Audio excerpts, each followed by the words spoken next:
নমস্কার বন্ধুরা, আমি নীলিমা কুকিং শোয়ের থেকে আজকে বানাতে চলেছি। এই যে আমি মান কচু ঘষে চিংড়ি মাছ দিয়ে বানাবো। এই যে চিংড়ি মাছ ছাড়িয়ে টাড়িয়ে রেডি করে রাখা আছে, আর এই যে কচুটাকে আমি এখন ছাড়িয়ে এই যে এটার মধ্যে পুড়িয়ে নেব। এর মধ্যে পুড়িয়ে আমি বানাবো। কি করে বানাচ্ছি আপনারা সাথে থেকে দেখতে থাকুন।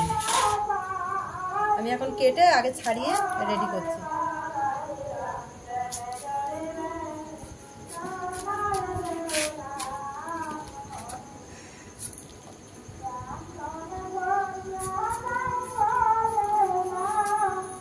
এইভাবে আমি ছাড়িয়ে নেব, পুরো কচুটাকে ছাড়িয়ে নিয়ে ধুয়ে ওটার মধ্যে আমি পুড়িয়ে নেব।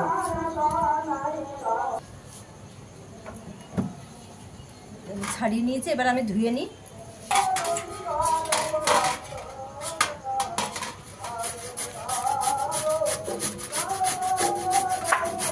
আমি এইভাবে ঘষে নিচ্ছি। প্রথমে এই যে আমার ঘষা কমপ্লিট। দিয়ে দিলাম, কড়াইটা গরম হোক। দিয়ে দিচ্ছি চিংড়ি মাছ ভাজার জন্য তেল। তেলটা গরম হলে আগে চিংড়ি মাছটা ভেজে নেব। হয়ে গেছে আমার তেল গরম। দিয়ে দিচ্ছি চিংড়ি মাছগুলোকে, নুন মাখানো হয়ে গেছে। দিচ্ছি কালো জিরা ফোড়ন। হয়ে গেছে আমার কালো জিরা। দিয়ে দিচ্ছি পেঁয়াজ, পেঁয়াজ কুচি।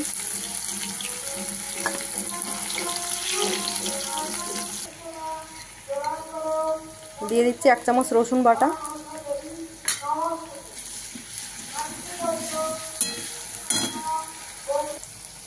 দিয়ে দিচ্ছি 2 চামচ ধনে জিরের গুঁড়ো।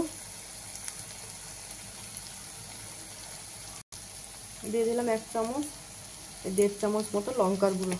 দিচ্ছি পরিমাণ মতন হলুদ গুঁড়ো। দিয়ে দিচ্ছি পরিমাণ মতো নুন। দিয়ে আমি এবার কষে নেব। একটু কষা হয়ে গেলে কচু ঘষাটা দিয়ে দেবো। দিয়ে দিচ্ছি কচুটা।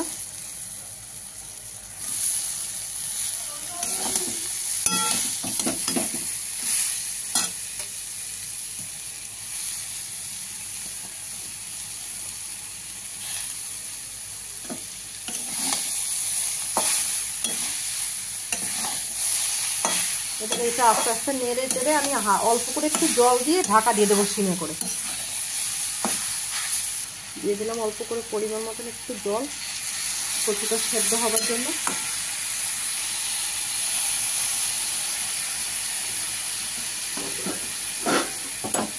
করে দিলাম সিমে। এবার ঢাকা দিয়ে দিচ্ছি আমার। এবার আমি দিয়ে দিচ্ছি চিনি।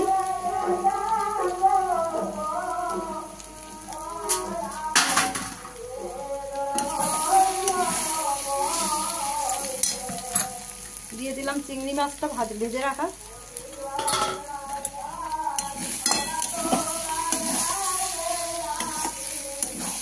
এখন ভাজা ভাজা হবে, পুরো রস ফেলিয়ে একদম লাল লাল করে ভাজা হয়ে যাবে। হয়ে গেছে বন্ধুরা আমার মান কচু ঘষে ঘন্টার মতন ভাজা। নিভিয়ে দিচ্ছি গ্যাস। দেখুন বন্ধুরা, আপনাদের ভালো লাগলে আপনারা এইভাবে মান কচু ঘষে আপনারা এরকম চিংড়ি মাছ দিয়ে করে খেয়ে দেখতে পারেন, ট্রাই করে। আর নীলিমা কুকিং শোটিকে ইউটিউবে আপনারা সাবস্ক্রাইব, লাইক, কমেন্ট, শেয়ার করে দেবেন। আর ফেসবুকের বন্ধুরা আপনারাও লাইক, কমেন্ট, শেয়ার করে দেবেন। আর নীলিমা কুকিং শো বলে পেজ খোলা আছে, সেখানে ফলো করে লাইক, কমেন্ট, শেয়ার করে দেবেন।